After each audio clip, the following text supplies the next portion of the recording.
Good morning, class 7. Today we are starting our new chapter number 10, construction of a triangle. Construction of triangles. Triangles की construction.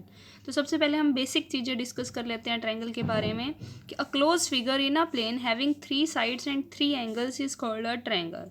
एक ऐसी close figure जिसकी 3 sides हों, 3 angles हों और 3 vertices हों, उसे क्या बोला जाता है? ट्रायंगल। उसके बाद हमने डिस्कस किया था angle sum property of a triangle. क्या कहती है एंगल सम प्रॉपर्टी?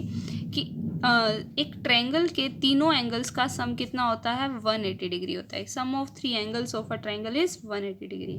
इसके बाद हमने डिस्कस किया था एक्सटीरियर एंगल प्रॉपर्टी कि एक ट्रायंगल का अगर हम एक्सटीरियर एंगल की मेजरमेंट निकालना चाहते हैं या इनका रिलेशन देखना चाहते हैं तो एक्सटीरियर एंगल जो है वो अंदर ट्रायंगल के इंटीरियर अपोजिट्स एंगल के प्लस के इक्वल होता है। ठीक है, इसके बाद हमने डिस्कस किया था ट्रायंगल इनइक्वालिटी। वो क्या कहती है? The sum of any 2 sides of a triangle is greater than the third side.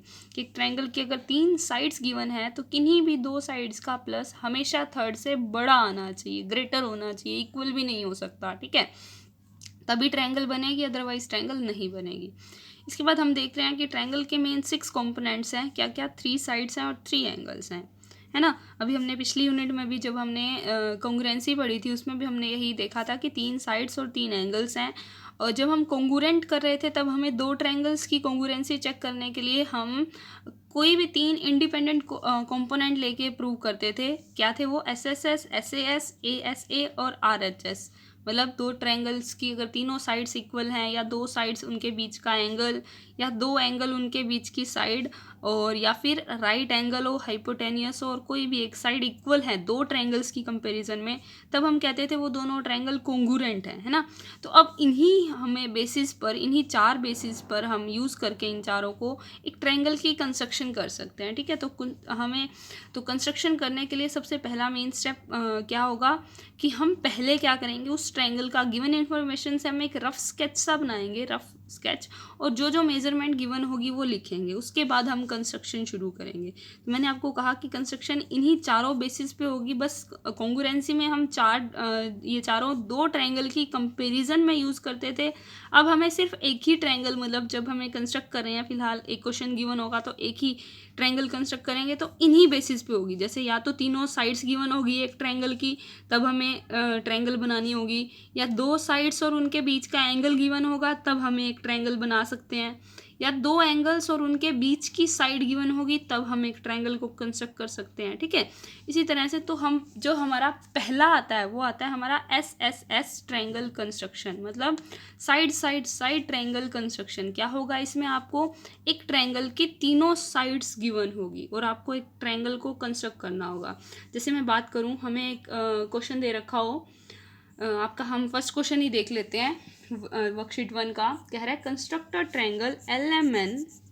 एक ट्रायंगल LMN बनाओ इन विच LM इज 5 सेंटीमीटर। L और एंगल का ध्यान रखना, कई बार L और एंगल में हम कंफ्यूज हो जाते हैं। L ऐसे बनता है, एंगल ऐसे बनता है। ये एंगल का सिंबल है, ये L का सिंबल है। एंगल और L में कंफ्यूज मत होना कभी भी। पेपर में भी आपको इस सिंबल का ध्यान रखना है अगर LMN ट्रायंगल का नाम आता है तो। ठीक है, LM कह रहा है कि 5 सेंटीमीटर है और MN जो है आपके पास वो आपके पास 5.6 सेंटीमीटर है, एंड लास्टली NL जो है वो आपके पास 4.2 सेंटीमीटर है। ठीक है, ये 3, अब आप ध्यान से देखोगे तो एक ट्रायंगल की 3 साइड्स की मेजरमेंट गिवन है।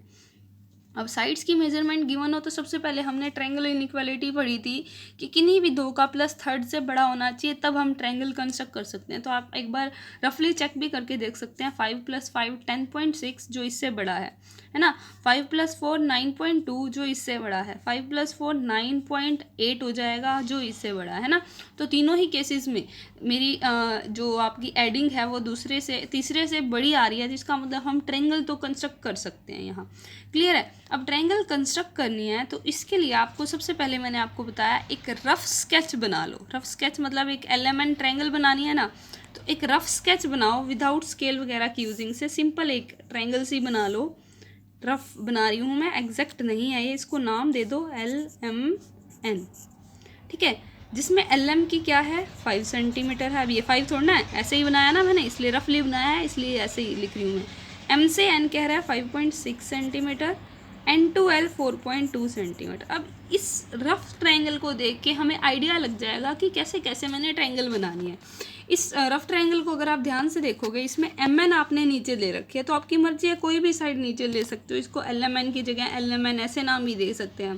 तो यहाँ से जो रफ स्केच बनाया है उसके अकॉर्डिंग 5.6 सेंटीमीटर की लाइन आपको नीचे खींचनी है। ठीक है, हो गया आइडिया। तो पहले मैं यही काम करती हूँ, नीचे एक 5.6 सेंटीमीटर की लाइन खींच रही हूँ। तो मैंने एक लाइन खींची है, line segment M N 5.6 centimetre with the help of scale. ठीक है, एम एन आपको नीचे इसके अकॉर्डिंग देखते, रफ के अकॉर्डिंग हम देखते जाएंगे और यहाँ हमारी कंस्ट्रक्शन करते जाएंगे। 5.6 एम एन पे हमने एक एम एन हमने लाइन खींच दी। इसके बाद कह रहा है एम से एल का डिस्टेंस 5 सेंटीमीटर है। तो आपको क्या करना है, यहाँ आपको कंपास और पेंसिल की यूज़ होगा आपका, कि आपको प्रकार पेंसिल लेनी है। एक प्रकार पेंसिल लेकर एम से एल तक 5 सेंटीमीटर की आपको एक आर्क लगानी है। तो with the help of scale आप 5 सेंटीमीटर अपनी प्रकार खोलेंगे। ठीक है, आपको क्या करना है, फिर एम पर आपको इसे सेंटर लेना है, एम सेंटर लेना है हमें,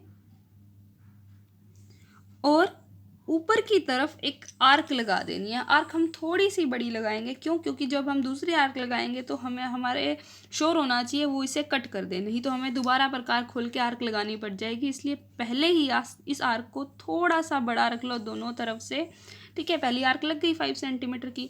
अब क्या है, एन पर आपको प्रकार रख के, अब क्योंकि मेरे पास एल पॉइंट नहीं है, एल पॉइंट या यहाँ है, यहाँ है, यहाँ मुझे नहीं मालूम, एक आर्क लगी है। जब मैं दूसरी आर्क से कट करूँगी तब मेरे पास वो पॉइंट आएगा जिसको मैं एल नाम दूंगी, है ना। तो अब आपका क्या है नेक्स्ट, एन से लेके एल 4.2 सेंटीमीटर है। तो अगेन आपको प्रकार पेंसिल यूज़ करना है अपना स्केल की हेल्प से। 4.2 सेंटीमीटर अगर हम प्रकार खोलें, ठीक है, अराउंड ये 4.2 खोलना है आपको। खोलने के बाद एग्जैक्टली आपको ध्यान देना है अपने अकॉर्डिंग, चाहे लाइन खींच के खोल लो, चाहे कैसे भी खोल लो, जैसे आपको सही लगे। 4.2 सेंटीमीटर जब हम प्रकार खोलते हैं तो उसके बाद आपको एन पर प्रकार रखनी है, अपना सेंटर लेना है, with N as centre make an arc. अब दूसरी आर्क जो बना रहे हैं, क्योंकि वो हमें दूसरी आर्क पता है, पहली आर्क हमारी लगी हुई है, हमें उसी आर्क को कट करना है और मुझे मालूम है यहाँ कट हो रहा है। तो इस आर्क को मैं ज़्यादा बड़ा नहीं बनाऊंगी, इस आर्क को मैं छोटा सा ही बनाऊंगी ताकि मेरे पास वो क्रॉस का सिंबल आ जाए। और जो ये एक्स्ट्रा मेरे पास पार्ट था आर्क का, इसे मैं रब कर देती हूँ। ऐसे करो ना करो कोई दिक्कत वाली बात नहीं है, कर दोगे तो ईजी सही रहेगा, नहीं करोगे तब भी ठीक है। अब आपके पास एक क्रॉस का सिंबल आ गया, जिसमें मतलब आपके पास क्या, एक पॉइंट आ गया। इस पॉइंट को नाम दे दो एल, और इस पॉइंट को एम से भी ज्वाइन करा दो और एन से भी ज्वाइन करा दो। मैंने क्या किया, इस पॉइंट एल को एम से भी ज्वाइन करा दिया, एन से भी ज्वाइन करा दिया। ठीक है, बन गई आपकी ट्रायंगल। अब इस ट्रायंगल को बनने के बाद साथ साथ हमें स्टेप्स ऑफ कंस्ट्रक्शन भी लिखने हैं। जब भी हम प्रकार पेंसिल का यूज़ करके कुछ भी बनाते हैं, ट्रायंगल आपका क्वाड्रिलेटरल, तो हम साथ साथ स्टेप्स ऑफ कंस्ट्रक्शन भी लिखते हैं। तो स्टेप ऑफ कंस्ट्रक्शन क्या मतलब, जो जो आपने किया है वही वही लिखा। सबसे पहले हमने क्या किया, एक लाइन ड्रॉ करी है ना, जिसकी मेजरमेंट क्या थी 5.6। उसके बाद एम को सेंटर लेके एक आर्क लगाई है, कितने सेंटीमीटर की, 5 की। उसके बाद एन एन को सेंटर लेके एक आर्क लगाई है जो पिछली आर्क को कट कर रही है, कौन से पॉइंट पर, एल पर, है ना। उसके बाद इस एल पॉइंट को हमने इन दोनों से मिला दिया। तो यही बातें जो हमने करा है ना, वही हमें एज ए लैंग्वेज लिखना है। सबसे पहले हमने क्या किया, draw a line segment M N equal 5.6 centimetre. ठीक है, लिखने जरूरी हैं। फिर हमने क्या किया था, एम को सेंटर लेके रेडियस हमने ली थी 5 सेंटीमीटर, एक आर्क बना दी थी, है ना। उसके बाद हमने लिया था विद एन, एन को हमने सेंटर लिया, रेडियस हमने, ये रेडियस मतलब ये कितनी सेंटीमीटर खोली है, 4.2 सेंटीमीटर खोल के एक आर्क लगाई जो प्रीवियस आर्क को, इस पुरानी आर्क को किस पॉइंट पर कट कर रही है, एल पर कट कर रही है। उसके बाद हमने एल से एम को भी मिला दिया, एल से एन को भी मिला दिया, एल एम एन हमारी क्या बन गई, रिक्वायर्ड ट्रायंगल बन गई।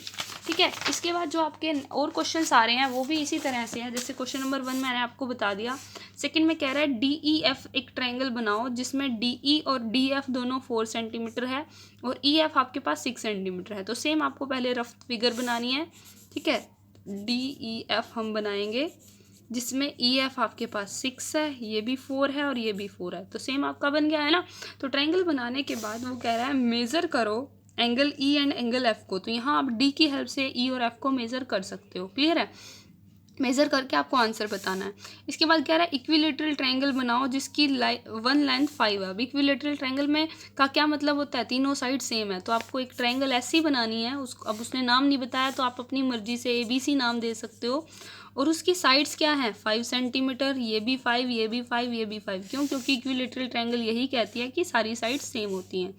उसके बाद नेक्स्ट में कह रहा है ड्रॉ एन ट्रायंगल PQR एक ट्रायंगल बनाओ। उसके बाद draw perpendicular bisector of PQ। जो PQ लाइन होगी, PQ नीचे ले लेना इसमें, आप जब भी आप एक ट्रायंगल बनाओ तो PQ यहाँ ले लेना, PQR, ठीक है। PQ नीचे आप 3 सेंटीमीटर की लाइन बनाओगे, QR आपके पास 4 है, ये 5 है। तो जब ट्रायंगल कंस्ट्रक्ट हो जाएगी तो इस लाइन का परपेंडिकुलर बाइसेक्टर बनाना है। जैसे आपके पास ये लाइन बनी, ये लाइन बनी नीचे वाली, इसका परपेंडिकुलर बाइसेक्टर कैसे बनता है, हम यहाँ प्रकार रखते हैं, आधी से ज़्यादा प्रकार खोल के ऐसे ही करते हैं ना, एक आर्क ऊपर एक आर्क नीचे की तरफ। तो आपको ध्यान रखना है जब भी परपेंडिकुलर बाइसेक्टर बनाओ तो नीचे की तरफ भी आपके पास स्पेस हो, या फिर आप चाहो तो जो ये PQ लाइन है वो यहाँ पर भी बना सकते हो। अगर इस लाइन का बाइसेक्ट करना है हमें तो वही हमारे पास प्रोसेस रहता है, आधी से ज़्यादा हम प्रकार खोलते हैं, एक आर्क इस तरफ लग जाएगी, एक आर्क इस तरफ, फिर यहाँ पे रख के हम उन दोनों आर्क से क्रॉस का सिंबल बनेगा और हम उसे मिला देंगे, ठीक है। ये परपेंडिकुलर बाइसेक्टर बनाने का तरीका है जो हमने पिछली क्लास में सीखा था। आगे कह रहे हैं is it possible to construct a triangle वो साइड्स आर 3, 6.1 एंड 2.6। कह रहा है क्या मैं ऐसे ट्रायंगल बना सकती हूँ? तो आप एक बार प्लस करके देखो, ट्रायंगल बनाने के लिए साइड्स गिवन हो तो 3 + 6 9, इससे बड़ा है। 3 + 2 5, 5.6, क्या 5.6 6.1 से ग्रेटर है? नो। तो हम यहाँ पर यही लिखेंगे, no it is not possible. By कौन सी? ट्रायंगल इनइक्वालिटी से ये पॉसिबल नहीं है कि हम इस तरह की ट्रायंगल बना सकें, है ना। नेक्स्ट वाले में कह रहा है draw a triangle PQR in which PQ equal this, QR is, RP is this. तो आप इस ट्रायंगल में भी ध्यान से देखोगे तो 3 + 4 7 होता है, इसके इक्वल आएगा, लेकिन मुझे तो ग्रेटर चाहिए, तो यह भी पॉसिबल नहीं है। लेकिन यहाँ उसने कहा है ड्रॉ करके दिखाओ, तो आपको ये थोड़ा सा ड्रॉ करना पड़ेगा। तो आपकी फिगर यहाँ तो ये दोनों टच नहीं हो रहे, आपका एक पॉइंट पर टच हो जाएगा, मतलब वो 2 पॉइंट्स जो आपके आएंगे, तीनों पॉइंट्स कोलिनियर बन जाएंगे, एक ही लाइन पर आ जाएंगे। तो आप एक बार बना के देखना, आपके इस तरह के फिगर बनेगा। जस्ट आपका यहाँ टच नहीं कर रहे हैं, वहाँ आपका टच करेगा, ठीक है। जैसा हमने पिछली बार सर्कल के चैप्टर में पढ़ा था, लगभग उसी तरह की फिगर बनेगी। ये डू नॉट टच है, वो टच करेंगे 1 पॉइंट पर। क्लियर है? बस आपके ये 6 के 6 क्वेश्चन ऐसे करने हैं आप।